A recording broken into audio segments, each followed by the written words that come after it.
Hello and welcome to the STUK on Self-Love podcast. STUK Designs is a successful nonprofit for girls and a clothing brand run by 5 young women from around the world. At STUK Designs, we believe in self-love first because self-love is the dawn that marks the beginning of all the different kinds of loves and because it undoubtedly sustains success. This podcast shines light on strong and talented women who excel and persevere in life while bathing in abundant self-love. So if you're ready to keep it real, level up in all your inner work, creative business, and community impact, then you've come to the right place because we provide you with content that helps your soul glow and your mind grow. Thank you for pressing play. Let's dive in.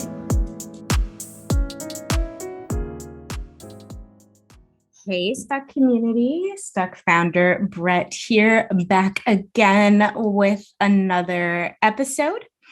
And today I would love to talk to you beautiful souls about overcoming toxic workplace trauma through the power of self-love. So, capitalistic society is something that is deeply ingrained in our society and thus our bodies and minds. I believe America was built basically on a lie and a lot of discord and with the foundation of slavery. And so thus most corporate jobs, jobs within the quote unquote matrix are pretty toxic. And our relationships to those jobs depend on how strong our boundaries are and how we grew up. And in our upbringing, like what our relationship to capitalistic society was. So for an example, I'll use my own life real quick. And I basically came from parents who told me that I could never leave a job and that I always had to have another corporate job lined up next, or I would be a failure. And they said that I couldn't make money based on any of my artistries and that I always had to have a quote unquote real job. And I think that a lot of us grew up with this misaligned mentality and mindset, and it can really create damage to your path and purpose, especially if you're an artist. So for years, I sat in jobs that were abusive, racist, and sexist because I was told that I could never make it in a world without one. And so how did I escape? How did I escape this crazy cycle of workplace toxicity? Well, I really did it through the power of self-love and also art. I was really trying to leave so many times before like my final breaking away from the corporate world. And, each time that I had done this in the past, I never really fully believed in myself because no one around me had ever fully believed it or believed it in me to accomplish it. But I knew that there was a way because I was not, every time I would get like some kind of corporate job or, do what my parents told me to do with my career or my work, then I would get sick. I would get sick in these corporate jobs. My health would fail and my artistry would slow down. So the very last position I had a few years ago before stepping away from the 9-to-5 world was this tech company, this ag tech company. And I was like the office manager. So eventually I learned that the women at the company were being paid almost half less than the amount men were being paid. And then there was the case of me being one of 2 Black people in the company. And progressively, they just slowly started hiring on more white men. And I just I don't know. I just saw the pathway that it was going. I knew that it was time to go at this point because I was like, man, in my jobs, I've experienced like I've had, like a white male manager like yell at me and basically tell me that I'm worthless in the past. And then after that, my parents telling me that I should still go back to work and not sue them because that's just going to take too much time and too much out of their schedules basically. So I've had the horribly, and that was more racism because I could feel it. You can feel racism. And there was also racism to the other Black people within that position. So, I'd experienced that. And I'd also experienced just being like overworked for no reason other than because I'm Black and you think that I have less money. So you think that you can overwork me type of thing. But this last one that I had, I never really just so full blown experienced sexism in the way that I encountered it there. And even after telling, my parents, calling them and explaining like what had happened after that, I was still asked why I would leave and still viewed as a failure for stepping away and a failure for just having values and standing up for what I believed to be right. So, I've had countless positions, but the last one was just, I couldn't take it. And so I ended up telling, a lot of the other women that worked there what was going on behind closed doors, and they were able to leave the company as well, thankfully. So I'm glad I got to do that. And I'm glad I got to like help other women out of it because I could tell where it was going, where it was leading, and then it was already bad, in the present moment that it was. So just and it was so degrading. For example, there was like this one instance where there was this like we had to have these reviews, these team reviews, and the other people in the company outside of our team would also review us. And it was basically just opinion. And so basically about 7 white men had to review my character and who I was. They basically tore me down. They said that I was in over my head when I'd been running a nonprofit also on the side for many years. And this was like, I don't even know how many other, office management jobs I've had, but they basically told me that I didn't know how to do anything, didn't know how to do my job, that I wasn't as very intelligent, et cetera, that I would make mistakes, et cetera, et cetera. Like it was just a rampage of how to break her down in the most ways because she clearly thinks that she's this or that. And I think a lot of times, in my experience, the white men that I've worked with do not realize that they are even harbor like unconscious racism until an opportunity such as that like presents itself. I remember like, oh God, the most racist job I had was when I was like working at this, what was it called? I can't even remember what the name was, but it was me and like 3 white men in the office, and I was the office manager at the time, and it was fine, everything was going well. And then I could feel, because racism is you can feel it creeping on. I could start to feel it from the main the CEO.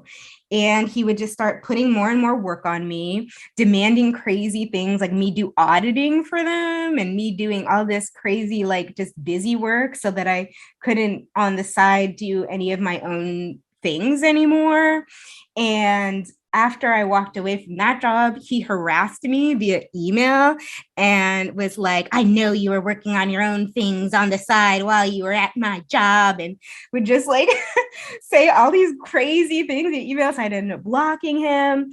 But yeah, I've been through crazy, crazy abusive things. And to me, the only explanation for the insanity that I've experienced in the workplace is because that as a Black woman, as a Black person in the work world, it's totally different for us because a lot of our treatment is directly linked to the subconscious legacy that was slavery, and that still is slavery that exists within a lot of our minds and within a lot of our mentalities and mindsets and how we go about doing things and how we treat people. And a lot of Black people have been raised with the mentality of like, yeah, we have to do everything. We have to work doubly as hard. We have to do everything better than, people of other ethnicities, especially white. And then, and being a woman too, there's that mentality. But like, what if we were just to like break away from that mentality and stand up for ourselves and be like, no more? Like, I'm sure you guys have seen the new, those Gen Z in the workplace TikToks, which are great because it's them being like Gen Z in the workplace. They're finally this generation who stands up for themselves. They have enough boundaries and respect for themselves to not tolerate certain things in the workplace, to not tolerate having to be, overworked, to stay longer than, they need to stay, to do more than they are paid to do. So I recommend, check that like hashtag out or something and watch those TikToks because they're pretty funny. But, it's like, I think my process was really about evolving into that, like as kind of merging with like the highest version of myself in full self-love. I really had to be like, okay, if I'm really walking in my full personal authority and owning who I am and loving every single bit of myself completely, then why would I put up with these abusive job situations and toxic mindsets and toxic people that, end up thus being toxins in my body and in my mind that I have to cleanse from.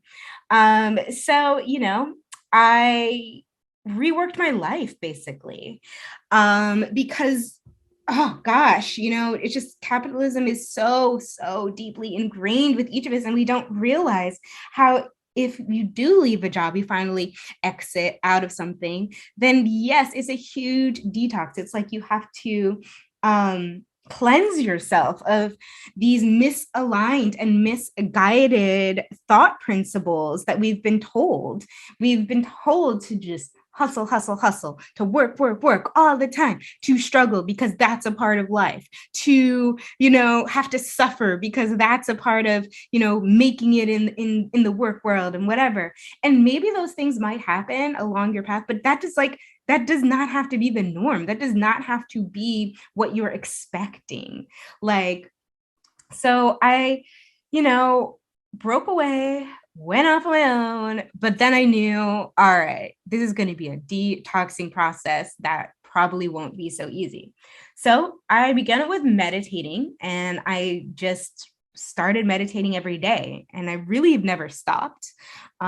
We've actually included meditations on the STUK Designs website, stukdesigns.org. That's STUK designs.org, if you would like to check those out. But that's really kind of how the basis for my detox of the capitalistic world really started, because I'm known about meditation for so long, and I've meditated for so long, but was I doing it every day? No. And was I doing it first thing in the morning before anything else? No. Until I escaped the corporate world. And then once I started doing it before tapping into anything in the external world, it started reshaping my life. It started reworking, my level of self-love and my level of trust and faith within myself. And so I also used hypnosis to reprogram a lot of like these Kabbalistic habits that were ingrained within my system, like that you can't stop and that you have to keep going and that you can't take breaks and you have to post every day on social media or like everything is going to fall apart. And none of that's true. Like, and all of these social media, like these plans, these algorithms, these rules, like none of all that is even true, because once you realize, like, once you're fully complete, like in this walking in this power of self-love, then you know that nothing outside of you, no like structure, no external structure or whatever, can ever really come against who you are, who and what you are, because what you are is light. And so, I really had to come to terms with that and be like, okay, you know what? I don't need external validation because I got that within me. And I can walk in inner knowing instead of like just this panic that, the external world has put on me of like how fast and quickly I need to get things done, or the way in which I need to get things done. So I'm going to tell another little example of one of the positions I had. This was at a tech company, and this tech company, I don't even care, I'm just going to name it. This one was called Walk Me, and it was the most racist situation I've ever been in my life. They literally didn't hire me because I was Black. They would like whisper, behind my back. I could see it. And like, because they would do it in front of me, and I would get these stares and these like, and none of the superiors or whatever a lot of them just wouldn't even talk to me. It was so like dehumanizing. And I remember when I initially, like, I came on as a temp and was promised the role of office manager for the salary of 100K annually. And I had held that position for like maybe 2 weeks. And then they were like, oh, actually, there was this other woman who was working there, and she worked the front desk, and they were like, oh, actually she wants this position now, so we have no position for you anymore. And so they were like, but I guess you can work front desk until we figure out what's going to happen. So I basically got moved out of my position for a white person. And then, and then you'd expect, okay, I was like, all right, well, maybe they'll just like leave me alone and I can just like, save my money and just like, leave when I'm ready. But no, it's like the antagonization and the cruel behavior really got worse. But luckily, I've always walked in the inner knowing of self-love and presence, regardless like what level of it I was on. So it's like I can always find joy in any space, no matter where I am somehow, even if there's cruelty present. So even in that position, I was able to make some lifelong friends, and there were people who supported me and saw like how racist and horrible that work culture, workspace environment really was. And so I'm just really so thankful to have been able to have the courage to walk away, because it's indeed been brutal, and I think we have to also realize that like we don't deserve that. Like nobody deserves to be treated like that in the workplace. Nobody deserves sexism, racism, abuse, overwork, manipulation, anything. Like, and it's like we're really here to be free, and abundance and freedom is our divine birthright. And we deserve to be able to claim that. But the capitalistic world has a way of kind of like maneuvering these, maneuvering the rewards around the people of color, around minorities. Like we've been so underrepresented and just like so oppressed in the workplace. And yeah, like I said before, I really can't, and I really can't connect it to anything other than the slavery and what the legacy of slavery has done to America and the workplace. And it's like, it's so toxic also because we just tried to sweep slavery under the rug and not really like address it and look at it. And you have to, the only way out is through. We have to face these things. We have to face the awkwardness, the uncomfortability of things. We have to have conversations about race and sexism and classism. And we have to be able to have just like be able to openly discuss these things in order to move out of them, in order to move through it. And so many people are afraid to have these conversations. And I'm so tired of it. Like, it's just like, and because I don't understand why also at this point, it's like, we've come so far, and then, but then sometimes it seems like, well, have we really? Like, it's frustrating, but as is sometimes the legacy of America. And often, I look at other cultures. I've traveled like to a lot of different countries all over Europe, some in Africa too. But what I really took away from Italy and France is they're just like these amazing takeaways from how their workflow is arranged and organized. And it's so just like, it's just not capitalistic feeling. And there's not that undertone and hint of racism and systemic racism.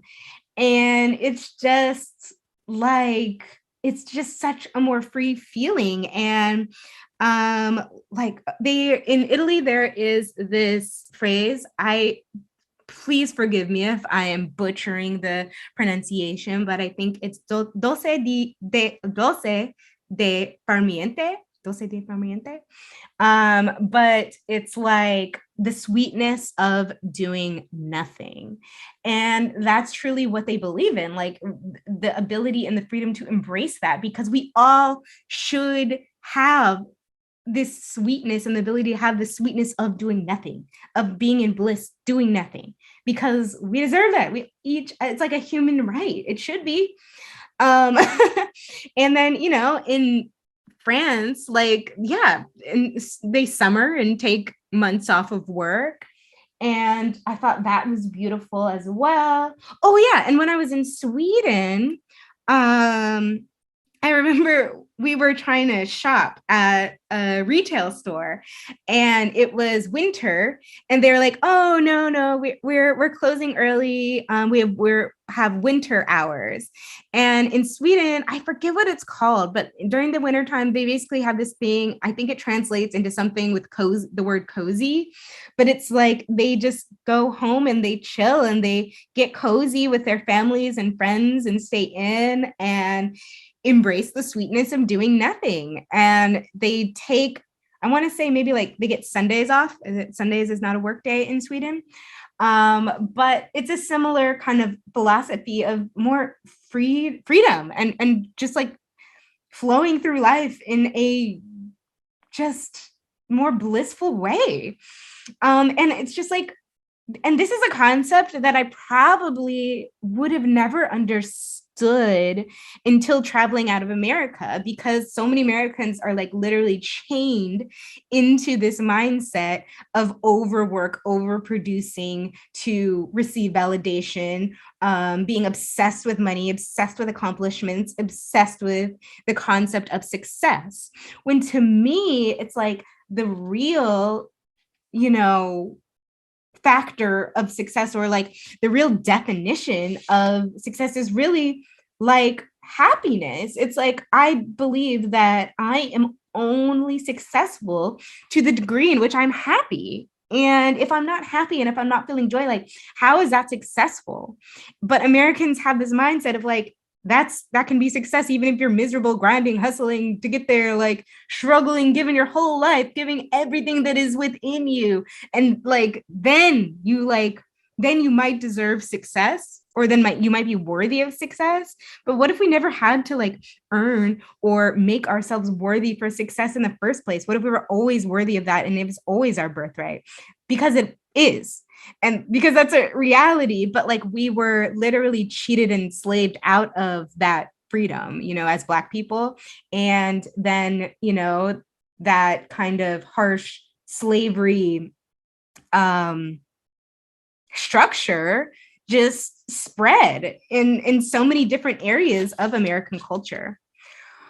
So I just think that, you know, like obviously we're each on a completely different journey, and your lessons of the workplace or in jobs might be totally different than mine. Like I don't even know how many jobs I've had. I have so many jobs because all I was trying to do was sustain my art career, you know, through these jobs because I had to, I thought, you know, at the time, because that's what I was raised to believe. I wasn't raised to believe that I could be anything else.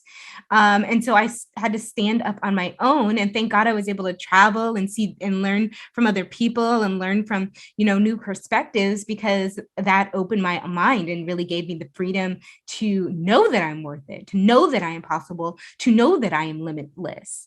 And so with that said, I want you to know that you can escape the matrix if you believe that you can, and you don't deserve to ever be abused or threatened or manipulated in the workplace.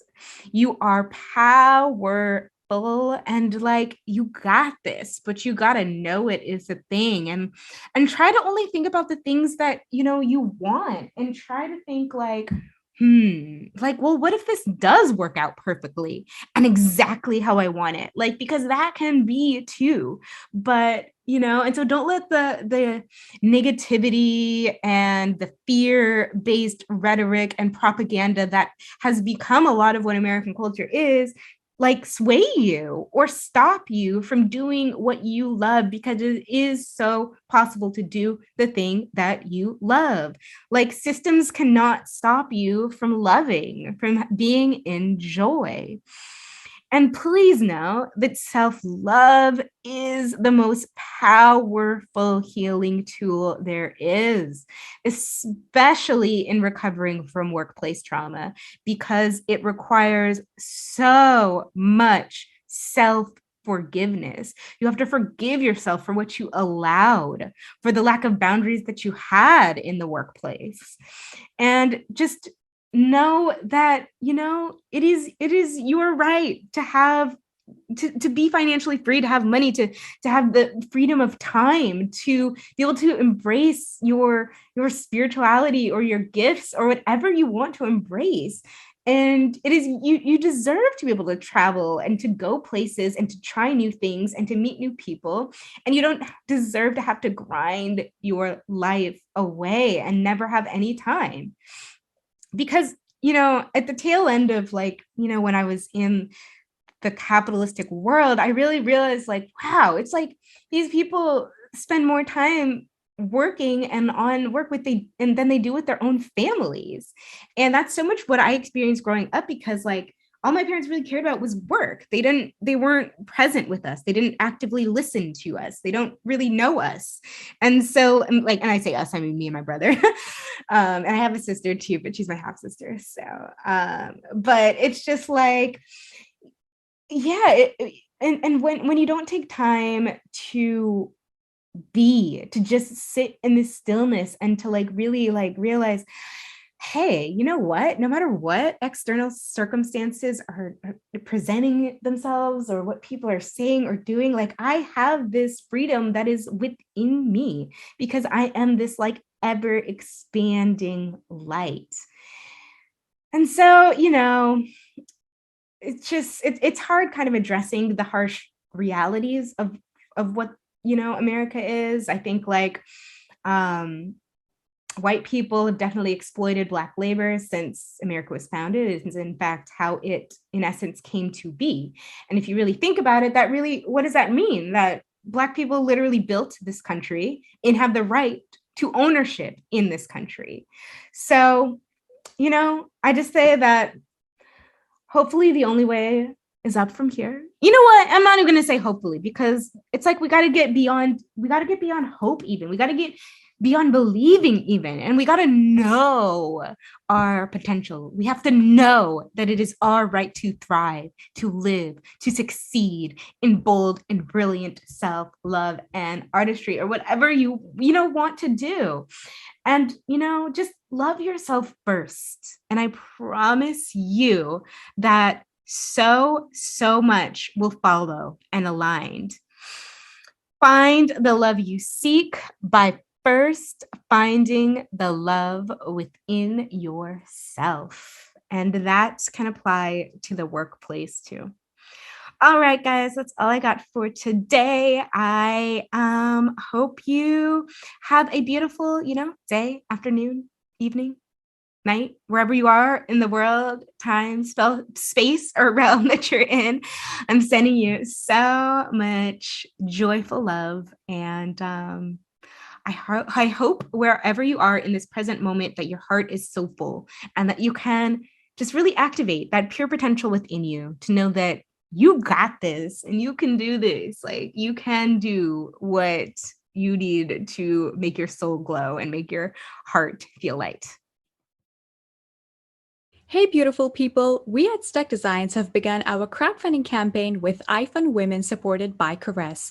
We are raising money for expanding our programs, manufacturing art kits, setting up our studio that will be a space to empower women and girls through art and self-love, and a lot of other work that we have planned. We would love your help in our mission to provide girls in underserved communities art education and help them recognize and utilize the power of self-love. Visit our website www.stukdesigns.org for a link to our campaign. Thank you so much for tuning into this episode. You can visit our website www.stukdesigns.org to shop our merch, make donations, join our blogging team, or be a part of our affiliate program. See you in our next episode. Love and light from us to you.